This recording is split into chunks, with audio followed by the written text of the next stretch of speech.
Assalamualaikum warahmatullahi wabarakatuh. Bismillahirrahmanirrahim. Alhamdulillahi rabbil alamin. Wassalatu wassalamu ala asyrafil anbiya'i wal mursalin. Nabina Muhammad wa ala alihi wa sahbihi ajma'in.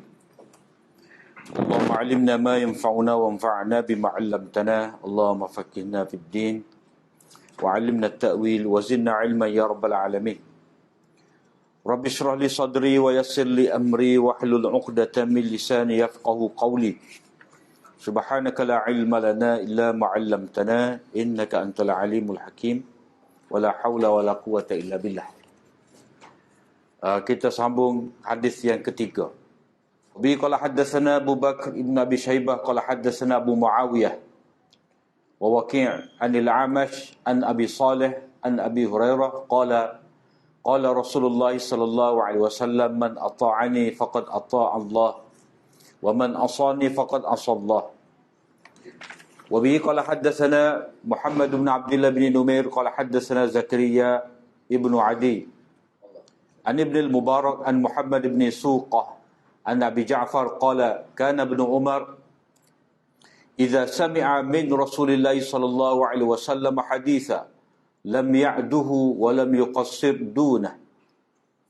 Wa bi qala haddatsana Hisham bin Ammar ad-Dimashqi qala haddatsana Muhammad bin Isa ibn Sumay' qala haddatsana Ibrahim ibn Sulaiman al-Aftas an al-Walid bin Abdurrahman al-Jurashi an Jubair bin Nufayr an Abi Darda qala kharaja alaina Rasulullah sallallahu alaihi wasallam wa nahnu nadhkuru al-faqra ونتخوفه فقال الفقر تخافون والذي نفسي بيده لتصبن عليكم الدنيا صبا حتى لا يزيغ قلب أحدكم إزاغة إلا هي وأيم الله لقد تركتكم على مثل البيضاء ليلها ونهارها سواء. قال أبو الدرداء Sadaqa wallahi Rasulullah sallallahu alaihi wasallam tarakna wallahi ala mithlil bayda lailuha wa naharuha sawa. Dengan sanadnya Imam Ibnu Majah meriwayatkan daripada Abu Hurairah, katanya Rasulullah sallallahu alaihi wasallam bersabda, sesiapa yang mentaati aku maka sesungguhnya dia mentaati Allah, dan siapa yang derhaka kepadaku maka sesungguhnya dia derhaka kepada Allah. Itu hadis yang ketiga. Hadis pertama kita baca pada malam ni. Hadis ni dari segi perawi, ada perawi yang telah kita lihat sebelum pada ni, iaitu Al-Amash Sulaiman bin Mihran,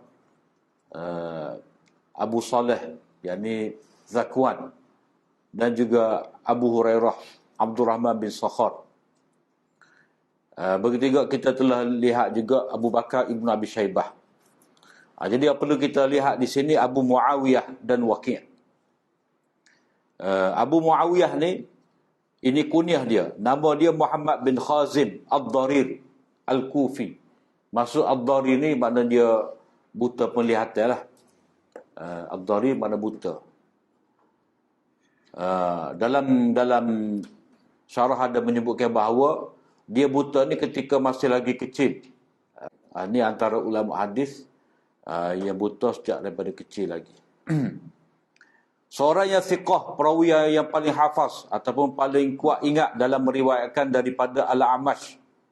Maknanya Abu Muawiyah ni kalau dibandingkan dengan perawi-perawi lain, termasuklah Waqi' bin Jarrah ni, beliau lebih kuat lagi.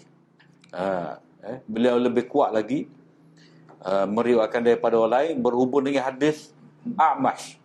Tapi kena ingat, beliau waham, maknanya beliau keliru dalam meriwayatkan daripada orang lain. Itu kata Hafiz Ibn Hajar dalam Taqribut Tahdhib. Jadi nisbah kepada hadis Amash, Abu Muawiyah yang terbaik. Tapi kalau riwayat orang lain, tidak. Ni dia panggil siqah pada perawi tertentu, tapi dhaif pada perawi yang lain. Tu dia bukan kata semua hadis dia tu daripada semua perawi terbaik belaka, tidak. Dia kena tengok daripada orang tertentu. Ya. Kemudian perawi yang berikut ni Waqi' bin Al-Jarrah Al-Malih Al-Ru'asi, seorang yang siqah, hafiz dan abid. Seperti kita sebut tadi, jika dibandingkan antara Abu Muawiyah dengan Waqi' ni dalam meriwayatkan daripada Al-Amash ataupun Sulaiman bin Mihran, maka Abu Muawiyah ni lebih kuat lagi, lebih teguh lagi. Itu dia panggil perbandingan. Sebab di sini Abu Muawiyah dan Waqi' ni kedua-duanya itu adalah murid kepada Amash. Jadi kalau kita banding dua tu, lebih kuat Abu Muawiyah berbanding dengan Waqi'. Jadi dalam hadis ini Nabi SAW bersabda, sesiapa yang taat kepada aku bererti dia taat kepada Allah. Siapa-siapa yang taat kepada aku bererti dia taat kepada Allah. Yang ini sesiapa yang melaksanakan apa-apa yang disuruh oleh aku, bererti dia telah taat kepada Allah. Kerana apa yang aku perintah, apa yang aku suruh itu, apa yang aku larang, apa yang aku tegah, semuanya itu daripada Allah SWT. Kerana Nabi SAW itu adalah pesuruh Allah. Jadi dia tidak suruh, dia tidak perintah, melainkan apa yang diperintahkan oleh Allah SWT. Dan hadis ni diambil daripada ayat Al-Quran dalam nota 18 ni. Hadis ni dia punya asal dia tu, ataupun hadis ni dipetik oleh Nabi SAW daripada ayat Al-Quran yang kita sebut baru ni sebagai bayan takrir. Bayan takrir kepada hadis, kepada ayat, man yuti'ir rasulah faqad ata'a Allah wa man tawalla fama arsalnaka alaihim hafiza. Sesiapa yang taat kepada Rasulullah, maka sesungguhnya ia telah taat kepada Allah. Itu bahagia melaksanakan perintah Allah Ta'ala, perintah Nabi. Dia kena taat apa yang diarah oleh Nabi. Kemudian sesiapa yang berpaling, maknanya sesiapa yang buat juga apa yang Nabi larang. Sesiapa yang melakukan maksiat apa yang Nabi tegah, maka Allah Ta'ala kata kepada Nabi, janganlah engkau berduka cita. Maknanya bererti dia telah sesiapa yang derhaka kepada kamu pada perkara yang kamu tegah, ataupun sesiapa yang tidak patuh pada apa yang engkau suruh, bererti dia telah telah melanggar arahan Allah SWT. Dia berpaling daripada engkau, itu bererti dia berpaling daripada Allah Ta'ala. Maka janganlah engkau berduka cita, wahai Muhammad. Maknanya surah kepada kami. Maknanya Allah Ta'ala kata surah kepada kami akan uruskan dia tu. Engkau tu tak perlu berduka cita, engkau tidak perlu bersedih hati, kerana kami tidak mengutusmu untuk menjadi pengawal yang memelihara mereka daripada melakukan kesalahan. Maka kamu kena periksa satu persatu mereka tu setelah daripada kamu memberi arahan, itu luar daripada tugas kamu. Maknanya segala keingkaran mereka itu, ketidakpatuhan mereka itu terhadap arahan kamu, maka suruh kepada Allah. Jadi dalam hadis ni Nabi SAW tidak menyuruh dan tidak melarang, melainkan dengan perintah Allah, dengan syariatnya dan wahyunya. Sebab Nabi kata tadi, siapa taat pada aku, berarti dia taat kepada Allah. Jadi punca kepada arahan itu mari daripada Allah Ta'ala. Bila taat kepada Nabi, berarti taat kepada Allah. Jadi Nabi ni dia menyebut ataupun dia memerintah dengan perintah Allah, dengan syariat Allah, dengan wahyu Allah. Yang ni sesiapa mengerjakan apa yang aku perintahkan, berarti dia mentaati Allah yang memerintahkan aku supaya aku memberi perintah kepada kamu. Macam surat kita lah, urusan yang dipertua baginda.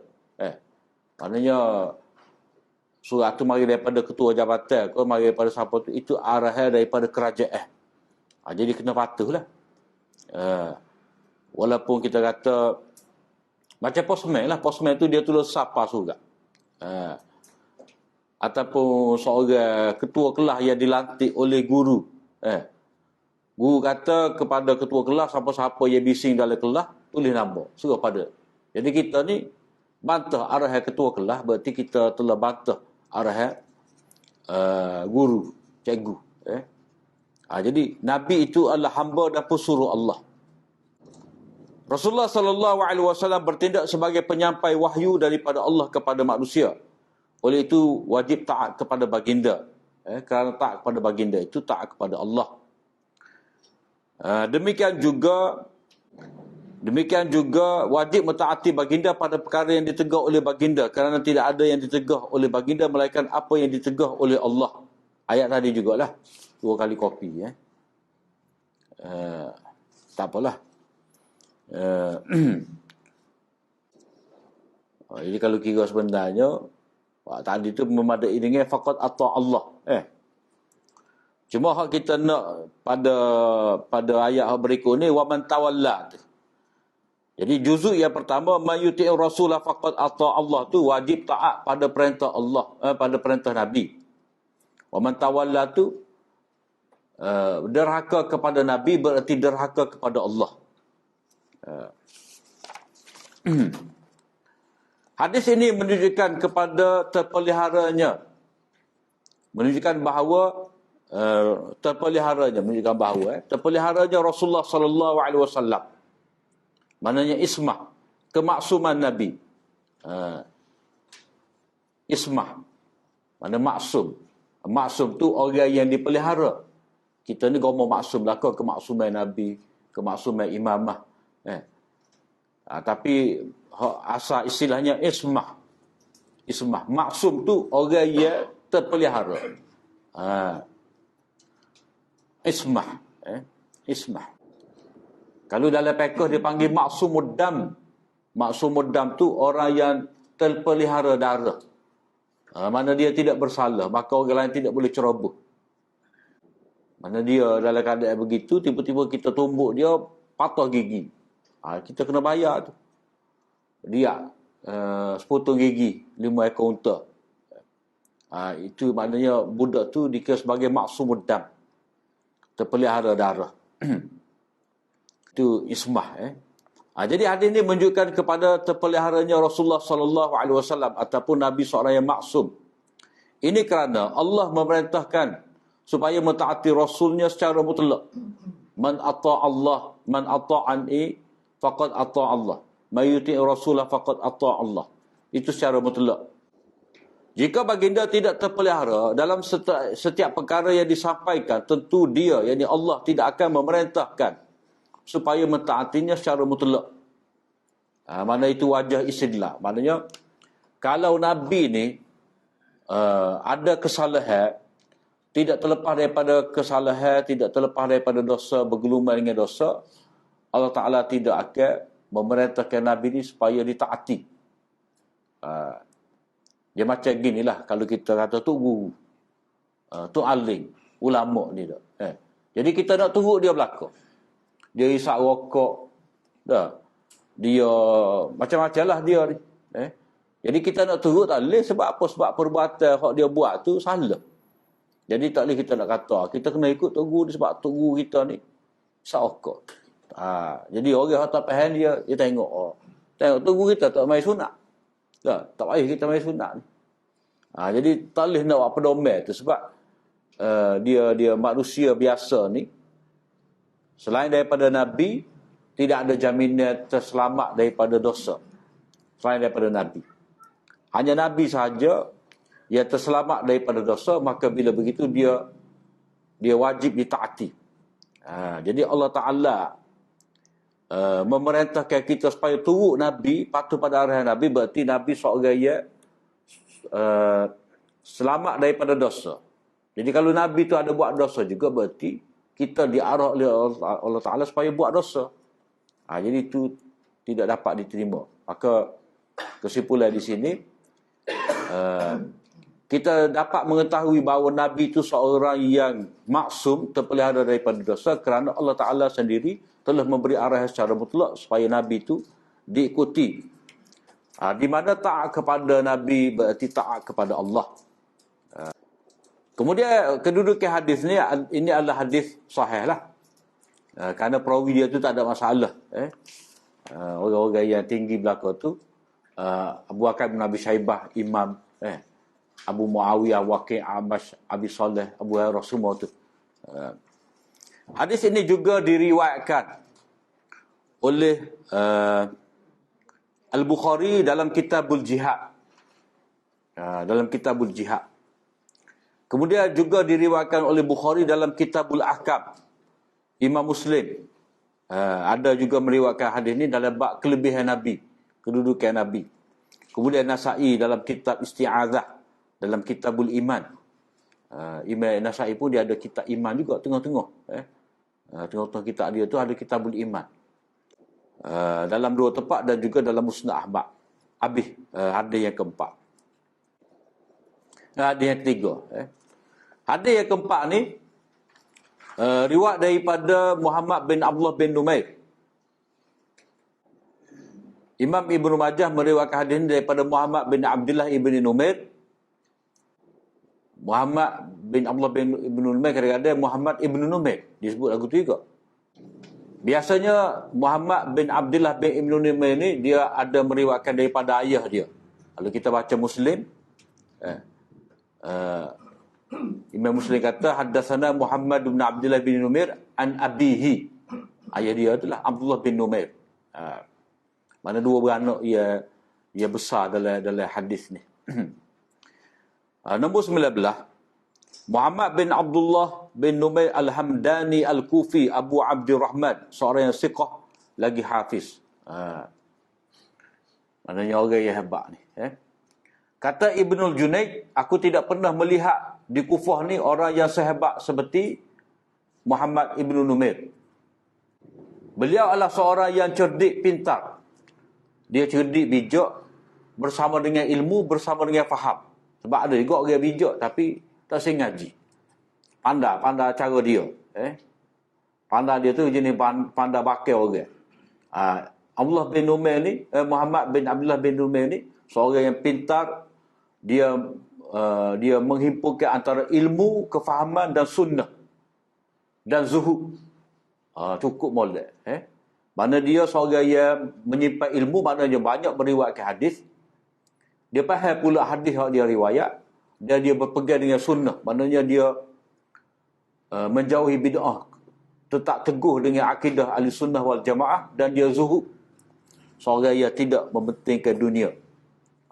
Gabung molek 4 perkara tu. Itu sifat Muhammad bin Abdullah ibn Numair. Jadi kalau peribadi seorang lagu ni tak ada lah. Sempurna molek lah. Ada ilmu, ada kefahaman, ada fiqh. Akidah betul, ikut sunnah dan zuhud. Abu Hatim kata hadisnya itu dijadikan hujah. Ibnu Hibban kata beliau tergolong dari kalangan para penghafal hadis yang teliti dan orang yang warak dalam agama. Itu Muhammad bin Abdullah bin Numair. Jadi beliau mengambil hadis ni daripada Zakaria bin Adi. Zakaria bin Adi bin Zuraid bin Bistam. Dikatakan juga Zakaria bin Adi bin Sad bin Bistam Abu Yahya, seorang yang siqah, soleh dan zuhud. Dia orang Kufah juga. Dia pun orang Kufah. Tapi pernah menetap di Baghdad. Seorang yang siqah, seorang yang baik, soleh dan zuhud. Itu kata Ijli. Kemudian beliau ni mengambil hadis daripada Ibnul Mubarak, yakni Abdullah bin Mubarak. Abdullah bin Mubarak ni terkenal sebagai ahli zuhud jugalah. Ahli zuhud dan ahli warak. Dan dia ada kitab tu, Kitabul Zuhd, Kitabul Wara'i. Kitab-kitab himpun hadis-hadis tentang perkara yang menimbulkan zuhud, melembutkan hati. Abdullah bin Mubarak bin Wadih Al-Marwazi. Al-Marwazi ni nisbah kepada Marwa, satu tempat di sebelah Khurasan. Al-Marwazi. Al-Hanzali At-Tamimi. meninggal pada tahun 181 Hijrah, kunyahnya Abu Abdurrahman. Beliau merupakan salah seorang tokoh yang hebat yang memiliki sifat-sifat kebaikan, ashabul khair. Beliau seorang yang siqah, teguh, yakni sabat, faqih, alim, pemurah, dan seorang mujahid ataupun berjuang di jalan Allah. Mana ahli jihad juga ni, angkat senjata, menentang musuh. Mana di samping dia sebagai ahli ilmu, ahli zuhud, tapi beliau juga terlibat dalam peperangan, seorang mujahid. Sebab itulah beliau dikatakan sebagai menghimpunkan segala sifat-sifat kebaikan. Sebab nak cari mana ni orang yang sibuk dengan ilmu, pemurah pula, banyak harta dan pemurah, berani berjihad, zuhud pula tu. Kemudian Ibnul Mubarak, dia mengambil daripada Muhammad bin Suqah. Muhammad bin Suqah ni Al-Ghanawi Abu Bakar Al-Kufi. Beliau juga seorang yang siqah dan ahli ibadat. Muhammad bin Suqah ni ambil daripada Muhammad bin Ali bin Husain bin Abi Talib. Seorang yang siqah lagi utama. Muhammad bin beliau mengambil daripada Muhammad bin daripada Abu Ja'far ni. Abu Ja'far ni maknanya Muhammad Al-Baqir lah. Muhammad Al-Baqir. Dia kata Abu Ja'far. Abu Ja'far nama dia Muhammad bin Ali bin Husain bin Ali bin Abi Talib. Abu Ja'far Al-Baqir. Orang panggil Muhammad Al-Baqir.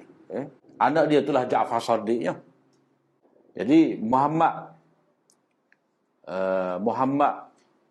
Al-Baqir ni dia nikah dengan Ummu Farwah. Ummu Farwah ni cicit kepada Abu Bakar. Cicit ke cucu? Cucu ke cicit? Tak ingat. Ummu Farwah. Nama mak dia tu Ummu Farwah. Jadi Muhammad bin Ali ni, yang ni Muhammad Al-Baqir, kunyah dia Abu Ja'far, dia berkahwin dengan Ummu Farwah. Ummu Farwah ni keturunan Abu Bakar. Jadi keluarga Ali dan keluarga Abu Bakar ni dia boleh best duduk sekali. Sebab itulah anak dia tu panggil Ja'far Shadiq. Ja'far Shadiq. Lekat Ja'far Shadiq tu kerana dia tu daripada keturunan Abu Bakar. Jadi orang duk kata ahli bait ni dimusuhi oleh sahabat-sahabat Nabi. Itu tak betul. Kenapa? Kerana ada hubungan perkahwinan ataupun hubungan persemendaan antara Alu Ali dengan Alu Abi Bakrin. Ada persemendaan, perkahwinan antara keluarga Abu Bakar dengan keluarga Ali. Jadi molek ni. Duduk molek. Jadi ini sejarah ia disembunyikan. Jadi pada kita duk cari keturah tu, baik kita duk tahqiq kedudukan kekeluargaan sahabat-sahabat ni. Orang ni jadi orang ni. Kadang-kadang kita tak serah. Rupanya Muawiyah tu adik ipar Nabi.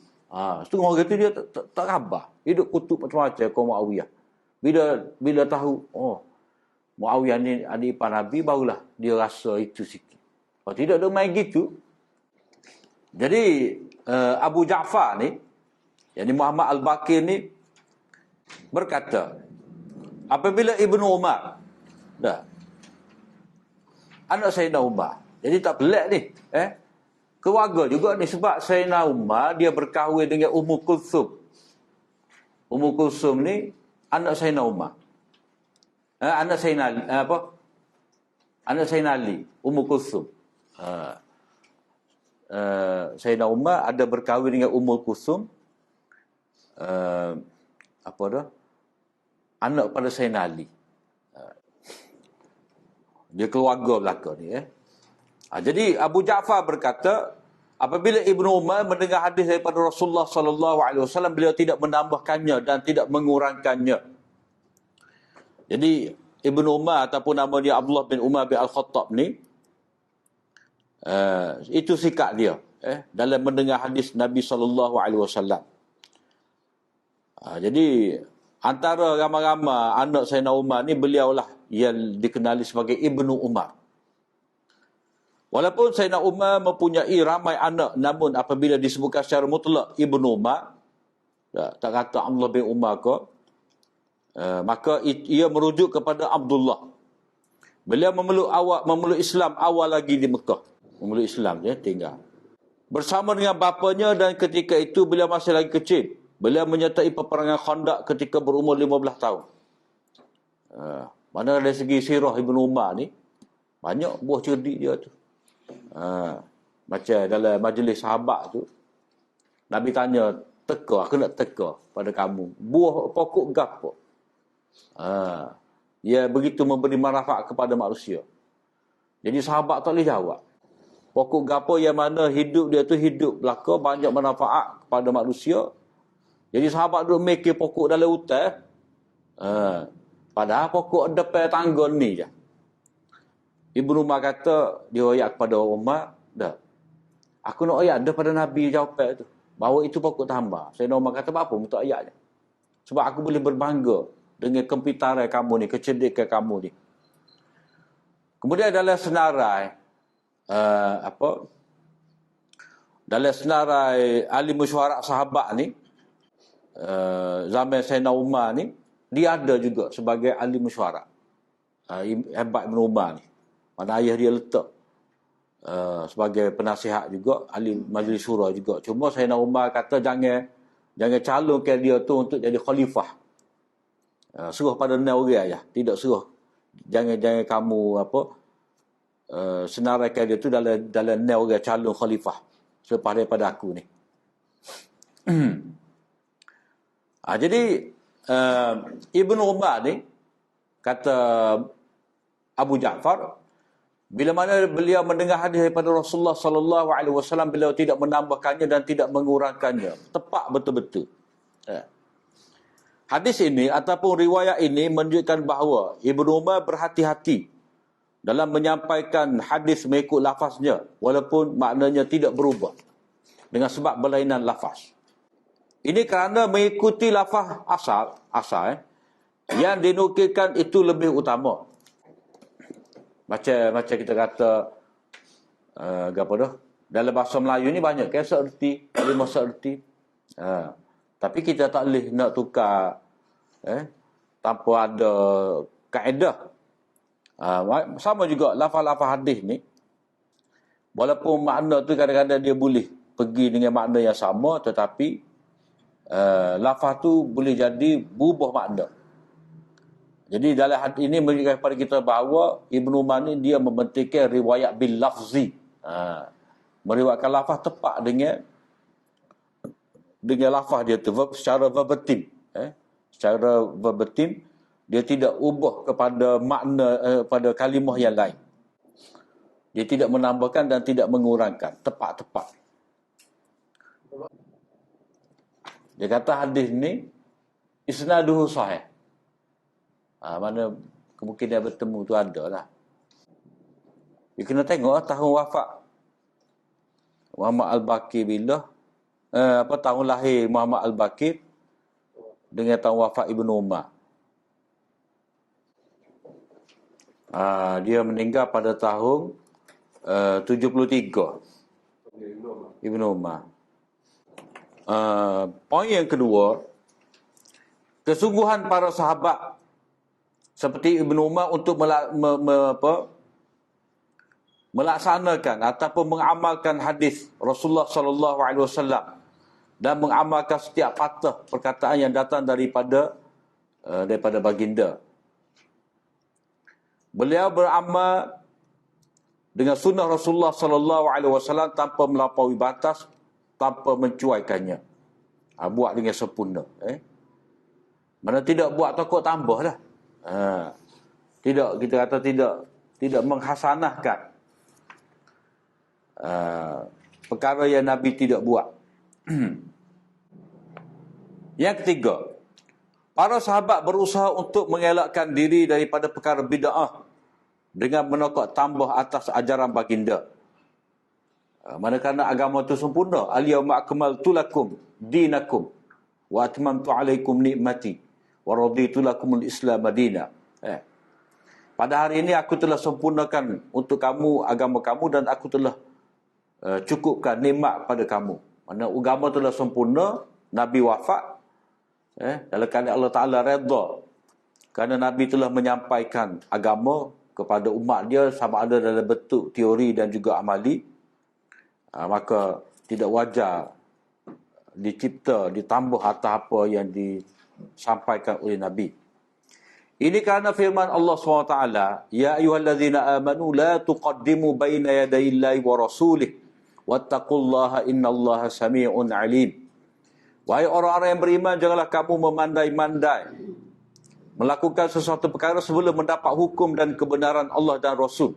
Maksudnya jangan kita pergi tambah, jangan kita cipta ibadat sebelum apa Nabi arah, sebelum Nabi buat. Daripada hadis inilah ulama waktu ambil kaedah al-aslu fil ibadah at-tahrim. Asal pada ibadat ni haram. Maknanya seseorang tu dia tidak boleh mencipta satu bentuk ibadat melainkan telah ada ibadat tu dibuat ataupun disuruh oleh Nabi. Jadi sebelum ada perintah daripada Nabi, kita tak boleh buat ibadat. Kalau tak ada perintah daripada Nabi, kita tak boleh buat. Macam contoh, kita nak buat semaya khusus hari jadi kita. Hari jadi kita sekali-sekali bulan, kita buat semaya khusus, lepas tu kita buat puasa khusus. Tak boleh. Ataupun kita menetapkan. Bentuk ibadat juga ni, bentuk pada kaifiat. Walaupun asal tu ada semaya. Semaya sunat tu ada. Tapi kita buat satu bentuk semaya dengan kaifiat tertentu. Ni semaya hari Ahad. Ni semaya hari Senin. Ni semaya hari Selasa, hari Rabu. Masing-masing tu dia ada bacaan. Minggu depan, baca tu. Tak baca orang lain. Lagu tu lah perjalanan. Tu perkara bid'ah. Walaupun kaifiat semaya hari-hari ni ada dalam kitab tertentu. Tak silapnya dalam kitab apa? Qutul Qulub ataupun kitab Al-Ghunyah. Al-Ghunyah Abdul Qadir Jalani. Syekh Abdul Qadir Jalani. Semaya hari tertentu. Tak boleh. Ulama Syafi'iyah pun ada tegur juga. Penetapan lagu tu. Penetapan semaya khusus pada hari tertentu. Macam juga walaupun Imam Ghazali dia menyebut ada doa khusus ketika setiap kali membasuh anggota ketika berwuduk tu, dia Imam Ghazali dia sebut masa-basuh muka ni baca masa basuh tangan ni baca dah. Masa sapu kepala ni baca masa basuh kaki ni baca tapi Imam Nawawi dia tegur. Dia tegur, kata bacaan tu tidak sabit daripada Nabi SAW. Dan kita tak boleh nak itulah. Sebab kalau dia baca doa tu, dia lambat pula. Dah habis masa, nak baca doa, kita ambil semaya. Sedangkan kita nak semaya. Jadi ada teguran daripada Imam Nawawi, bahawa tidak ada bacaan yang tertentu yang khusus bagi setiap basuhan anggota tu. Masyhur daripada Ibn Umar bahawa beliau mengikat diri dengan lafaznya, mana dia telah iltizam untuk menyampaikan hadis yang dia terima seperti yang dia dengar. Imam Muslim meriwayatkan dalam kitabnya At-Tamyiz daripada Ishaq bin Sa'id daripada ayahnya bahawa aku tidak pernah melihat seorang yang sangat menjaga hadis berbanding dengan Ibn Umar. Sama juga kita baca dalam perjalanan hidup perjalanan hidup Ibn Umar ni, oleh kerana dia ni pun adik ipar Nabi juga, Ibn Umar ni, sebab Nabi berkahwin dengan Hafsah. Jadi Ibn Umar ni adik ipar Nabi.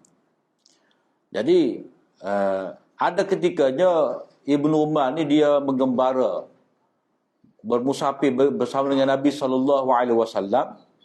Dia adalah tempat-tempat persinggahan Nabi itu, dan Nabi semaya, dia pun sampai tempat tu dia pun semaya juga.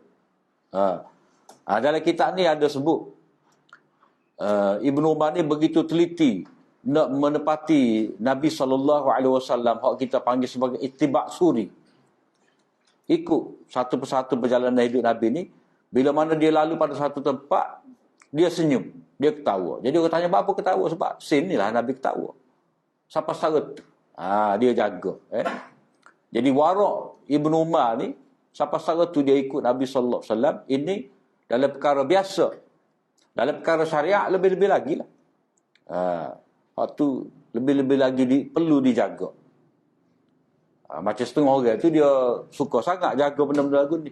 Kalau benda besar tu, arahan Nabi, perintah Nabi tu dia tidak berapa cara. Jadi dia kena tepat.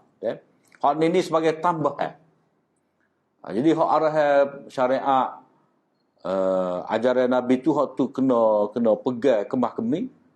Kemudian kita nak ikut dari segi makan, minum Nabi, pakaian Nabi, rambut Nabi, baju Nabi tu hak tu perkara kedua. Itu panggil ittiba' suri. Ikut perjalanan Nabi. Kemudian hadis yang berikut ni, riwayat daripada Hisham bin Ammar ad-Dimashqi.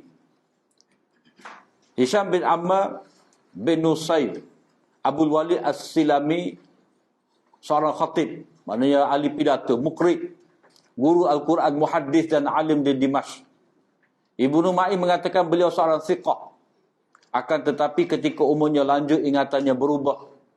Dan beliau menerima apa sahaja yang dikatakan kepadanya. Ini dipanggil talqin. Ini talqin dalam hadis ni. Bukan talqin orang mati tu. Dia talqin ni dia ada 3. Dekat nak mati tu kita kata la ilaha illallah pada orang nak tengah mati, dan nazak dia pun la ilaha illallah juga. Tu dipanggil talqin.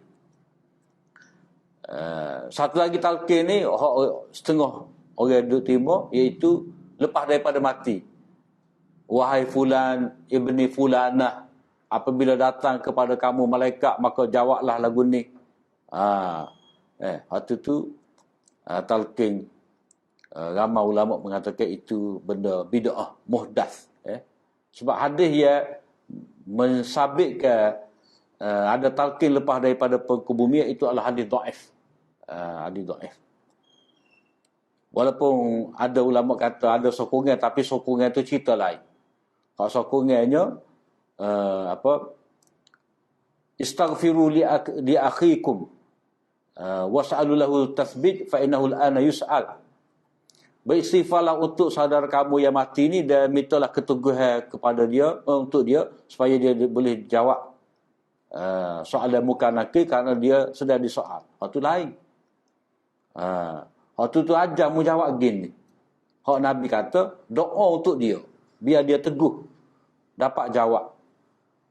Istighfar, doa keampunan untuk dia. Jadi itu dua cerita yang berbeza. Talqin hak ni orang kata pada dia, ni hadis Syekh dah gini. Dia pun yalah, dia pun lepas pada tu dia pun cerita mengikut apa yang dibacakan kepadanya. Dia pun tak ingat hadis tu dia tulis mana, dia terima mana, dia pun tak ingat. Cuma ada orang mari kata pada dia, hadis Syekh ni lagu ni. Jadi lepas daripada tu dia pun menyampaikan hadis seperti mana yang diceritakan kepada dia. Itu dia panggil talqin. Oleh itu hadisnya terdahulu lebih sahih. Maknanya hadis dia hak kemudian tak molek, lemah, tetapi hadisnya terdahulu itu siqah. Kemudian beliau mengambil hadis ni daripada Muhammad bin Isa bin Sumay bin Al-Qasim bin Sumay Al-Umawi, seorang yang saduk, melakukan kesilapan dan melakukan tadlis serta dituduh dengan fahaman qadariyah, maknanya tidak terima takdir. Jadi dia banyak melakukan kesalahan dan melakukan tadlis. Ni maksud tadlis, dia menyembunyikan sebahagian daripada gurunya yang tidak siqah. Jadi dia ni ambil riwayat daripada macam-macam ulama.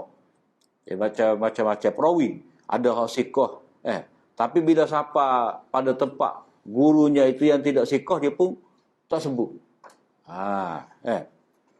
Tak sebut guru dia tu, dia sembunyikan gurunya itu daripada pengetahuan orang lain.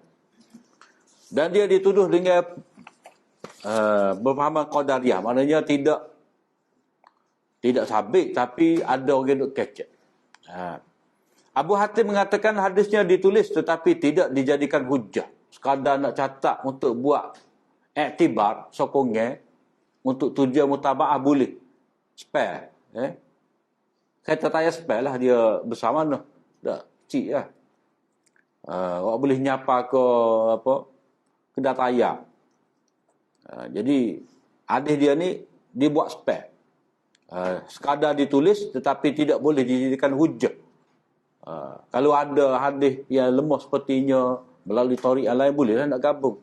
Jadi hasan li ghairi, jadi hasan li ghairi. Jadi hadis dia ni tidak dijadikan hujah. Ibnu Hibban mengatakan beliau seorang yang lurus hadisnya. Maksudnya hadis dia tu boleh diterima.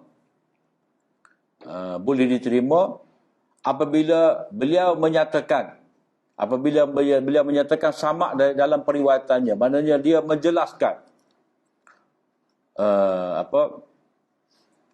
daripada siapa yang dia riwayat dan bagaimana cara periwayatan. Sebab kadang-kadang dia kata, saya macam contoh, saya mengambil hadis daripada macam contoh, saya belajar hadis daripada Syekh Zakaria contoh. Tu bila dia tak bertemu dua tu, dia kata saya belajar hadis daripada Syekh Zakaria, itu bohong. Sebab dia dengan Syekh Zakaria tu tak ada bertemu. Kalau dia kata saya mengambil hadis ni daripada Syekh Zakaria, ada ihtimal tu. Dia ambil langsung, dia ada ihtimal, ada kemungkinan dia ambil dengan melalui orang lain. Dia tak sebut tengah. Jadi tak sebut tengah tu, itu dianggap sebagai tadlis. Jadi dalam istilah hadis ni dipanggil riwayat an-anah.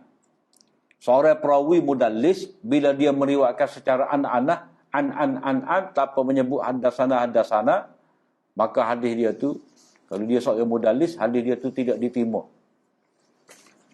Macam di sini, tak apalah.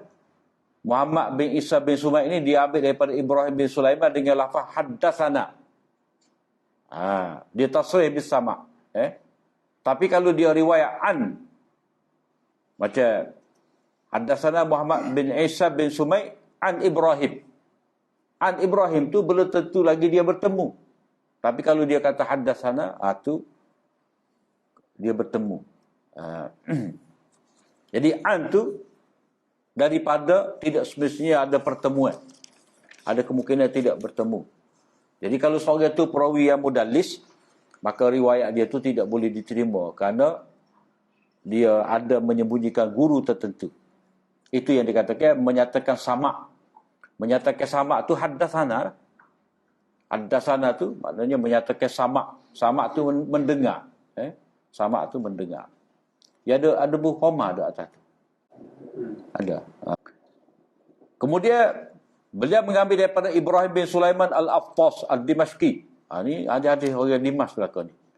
Seorang yang thiqah lagi teguh, namun beliau memursalkan hadis. Maknanya ada dia buat guru di tengah.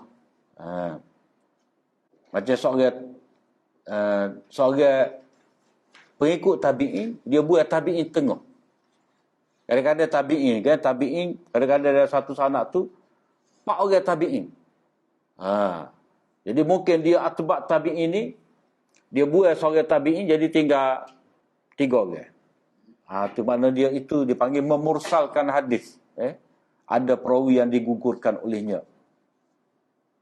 Ibrahim ni ambil daripada Al-Walid bin Abdurrahman Al-Jurashi. Beliau seorang yang thiqah seperti mana yang dinyatakan oleh Ibnu Ma'in, Ibnu Khirash, Abu Hatim, Muhammad bin Aun dan Ibnu Hibban. Biarlah. Kemudian beliau mengambil daripada Jubair bin Nufail bin Malik bin Amir Al-Hadrami. Hadrami itu Hadramaut lah. Beliau seorang mukhadram. Mukhadram ni istilah yang merujuk kepada tabi'in, iaitu sempat dengan zaman jahiliah dan zaman Rasulullah sallallahu alaihi wasallam. Mukhadram sahabat tak? Mukhadram tak? Sahabat.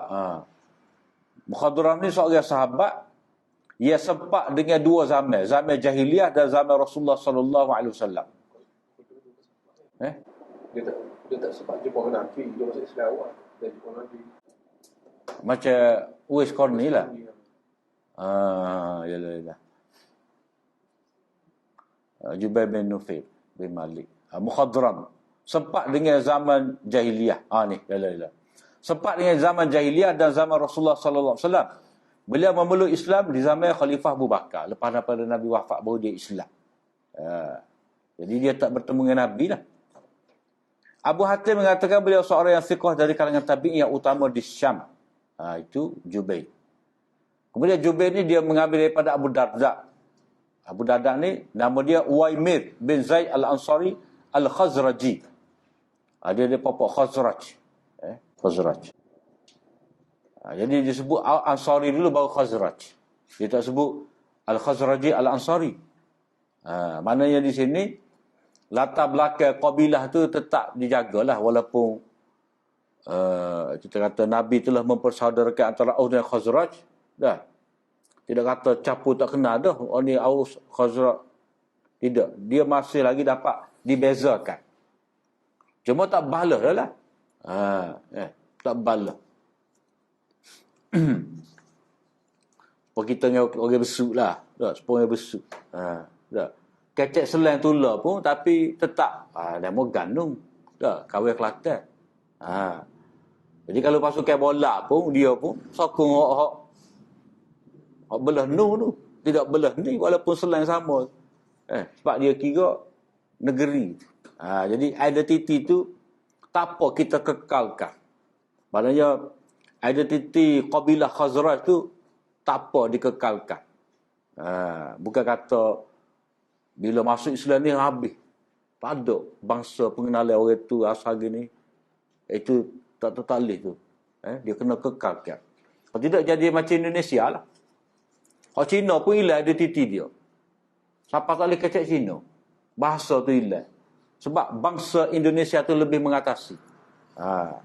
Jadi dia kena kekalkan juga bahasa tu. Abu Darda ni, beliau memeluk Islam ketika peperangan Badar dan diuji dengan begitu hebat dalam peperangan Uhud untuk melindungi Rasulullah sallallahu alaihi wasallam. Abu Darda terkenal dengan ilmu, kebijaksanaan dan ketakwaannya serta tidak cinta kepada dunia. Itu cerita Abu Darda. Abu Darda tu bini dia Ummu Darda.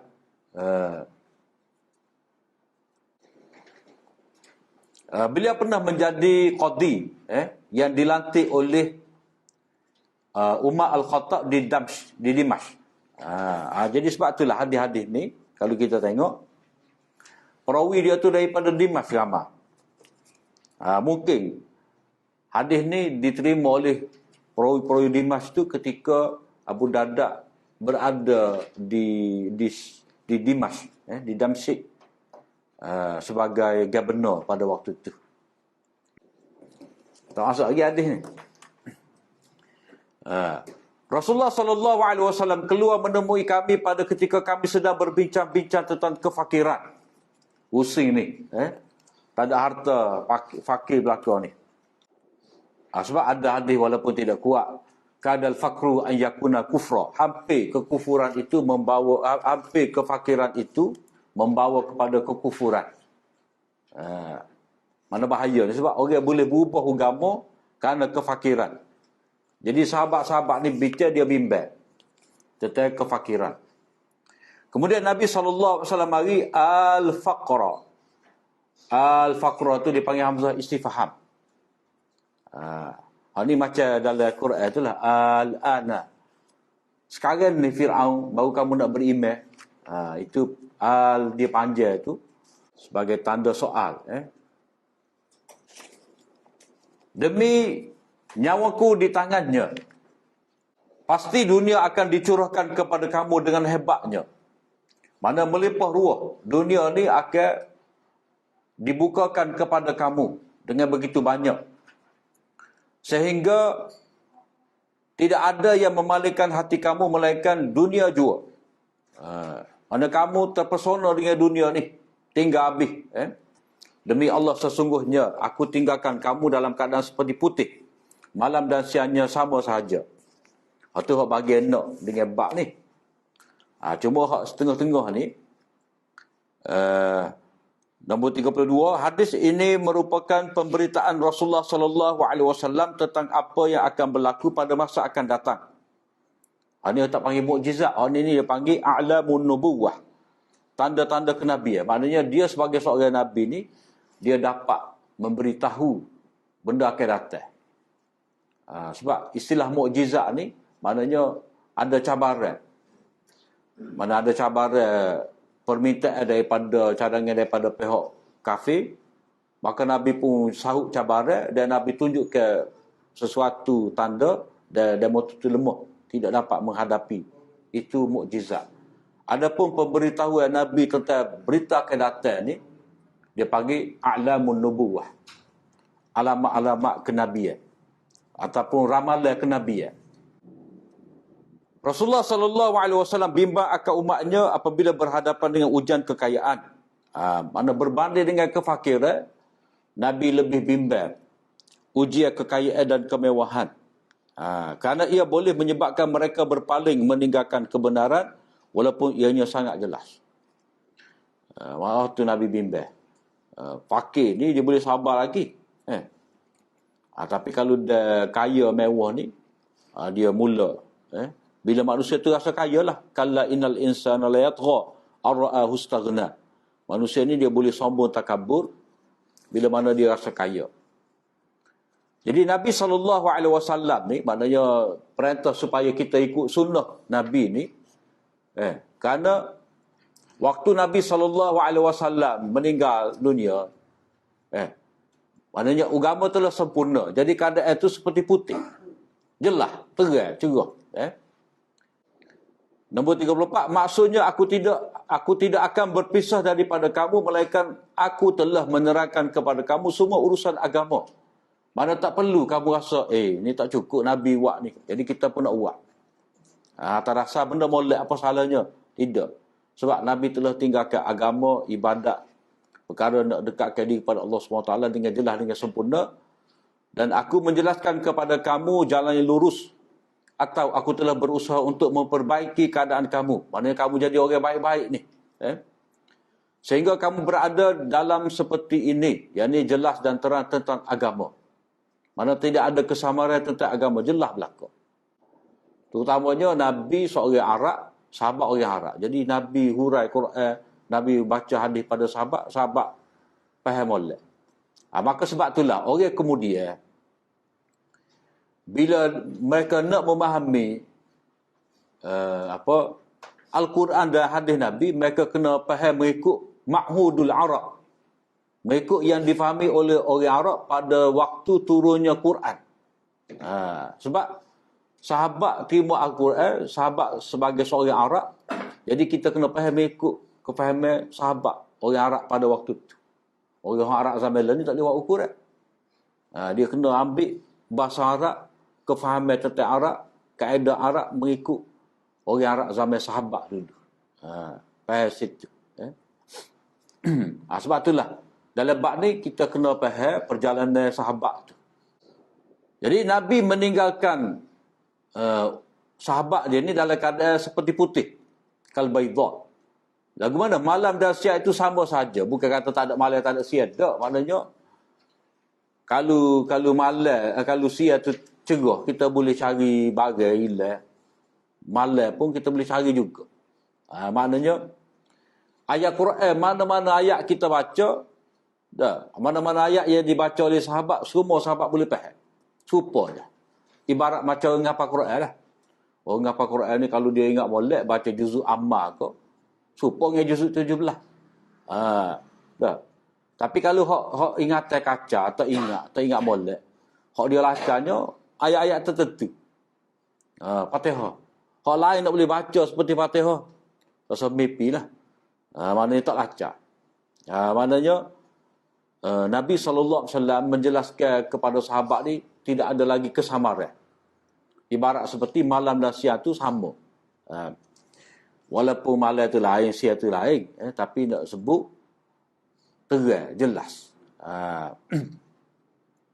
35. Sifat petunjuk yang dibawa oleh baginda, sifat petunjuk yang dibawa oleh Rasulullah sallallahu alaihi wasallam, sehingga kita, begitu jelas. Sehingga kita tidak memerlukan lagi kepada sebarang petunjuk yang lain untuk membawa kita ke jalan Allah. Cukup dah. Sempurna dah. Jadi kalau Nabi tak sambut hari jadi dia, kita tak payahlah sambut jadi diri kita dan diri Nabi. Tak. Sebab kesyukuran kita tu, ataupun kita syukur dikurniakan Nabi tu bila kita mematuhi, menjaga sunnah dia. Cukup itu dah. Atau keadaan hati kamu yang putih bersih. Maknanya Nabi telah tarbiyah, telah tazkiyah. Wallazi ba'atsa fil ummiyina rasulan minhum yatlu 'alaihim ayatihi wa yuzakkihim. Mana Nabi telah mensucikan hati-hati kamu menjadi putih bersih daripada condong kepada kebatilan. Mana putih itu merujuk pada hati. Satu, putih itu merujuk pada ajaran agama. Satu lagi keadaan hati. Bersih, baik. Tidak dipalakan daripada tawajuh ataupun tumpuan kepada Allah dalam keadaan suka kerana limpahan rezeki dan dalam keadaan duka kerana kefakiran. Maknanya tahu dah bila fakir sabar. Bila kaya syukur. Tidak kata bila kaya lupa diri, bila fakir mecuk dengan Allah Taala. Sungguh pun sifat sunnah seperti cahaya matahari yang terang benderang. Namun ada sahaja golongan yang meraba-raba dalam kegelapan. Kerana mereka menolak apa yang dibawa oleh Nabi walaupun mendakwa mengikuti Nabi. Ada. Tuan kata, ada Nabi pun kita tak boleh nak amal kerana kena tengok dulu huraya ulama. Jadi ulama mana hurai? Bukan semua ulama juga. Ulama dia kena. Tu bahaya tu. Sebab itulah dari segi kitanya, maknanya ikut sunnah Nabi, mengikut kaedah yang disusun oleh ulama muktabar. Mengikut kefahaman ulama muktabar. Kalau mengikut kefahaman ulama muktabar ni tak ada. Piyah ada siapa gapo semua. Jadi ada saja ya cuba cari jalan lain. Sama ada shortcut ke ataupun jalan hok payah. Sebab nak menuju pada Allah Ta'ala ni, jalan telah ditunjukkan oleh Nabi, tapi ada orang nak cari jalan shortcut ataupun sengaja. Macam dapat taksi nak metal lebih. Akibatnya mereka menyeleweng daripada jalan kebenaran. Oleh itu mestilah ada di kalangan umat ini yang sentiasa berpegang teguh dengan sunnah Rasulullah SAW dan berjuang untuk mengajak manusia kepadanya dan tetap istiqamah menegakkannya. Jadi nombor 3, keadaan seperti sinar matahari ini kerana Rasulullah SAW menyampaikan dan menjelaskan dengan sempurna untuk umat ini. Tidak ada satu jalan yang mendekatkan diri kepada Allah melainkan baginda memerintahkannya. Cara nak dekat pada Allah Ta'ala Nabi telah tunjuk.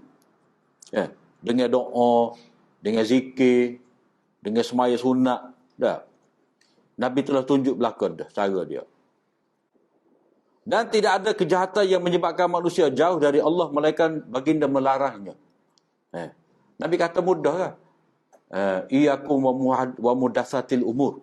Berwaspadalah kamu terhadap benda-benda reka, benda-benda baru. Jadi benda ia bercanggah dengan sunnah Nabi, benda yang Nabi tidak pernah suruh sebagai ibadat ke, jangan kita tebing buat. Manusia berselisih pendapat sehingga menjadi berpecah belah. Siapa macam-macam firqah, siapa 70 lebih firqah. Kerana mengikuti hawa nafsu mereka, yakni mengikut akal fikiran mereka tanpa merujuk kepada wahyu. Maksud hawa nafsu ni, maknanya mereka menggunakan akal fikiran semata-mata tanpa tanpa merujuk kepada wahyu. Mengikuti fikiran mereka semata-mata lalu tidak lagi berpegang teguh dengan Al-Quran dan Sunnah. Mereka terpengaruh dengan syubhat yang dibawa masuk dalam agama dan fahaman falsafah luar yang diterjemahkan oleh Khalifah Ma'mun. Jadi capu. Ni apa Jauhar, ni Arak, ni Kam, ni macam-macam lah. Capu habis. Mutahayyiz lah, jihad, makan ke apa semua ni. Maknanya diambil istilah-istilah, konsep-konsep falsafah ataupun orang disebutkan sebagai 10 kategori Aristotle tu. Dan kategori Aristotle tu digunakan untuk menafsirkan akidah, itu salah. Hadis ini adalah hadis hasan kerana perbincangan tentang kedudukan Muhammad bin Isa, mana tak boleh jadi sebagai hadis sahih. Jadi dia rendah kepada hadis hasan, tak boleh naik kepada hadis sahih. Walaupun perawi-perawi dia tu ramai yang siqah, dipercayai, sepatutnya jadi hadis sahih. Tetapi oleh kerana ada pertikaian, ada perbincangan tentang Muhammad bin Isa dan Hisham bin Ammar, maka hadis ini tidak mencapai tahap sahih tetapi hasan sahaja. Sementara perawi yang lain semua mereka adalah siqah. Maknanya kalau ada tarik yang lain, hak boleh sokong hadis ni, tak apa. Tapi hasan pun boleh dah. Boleh beramal dah.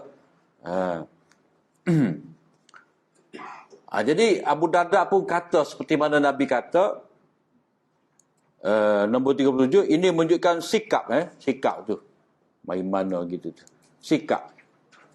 Ini menunjukkan sikap sahabat dalam menerima dan membenarkan apa yang disampaikan oleh Rasulullah.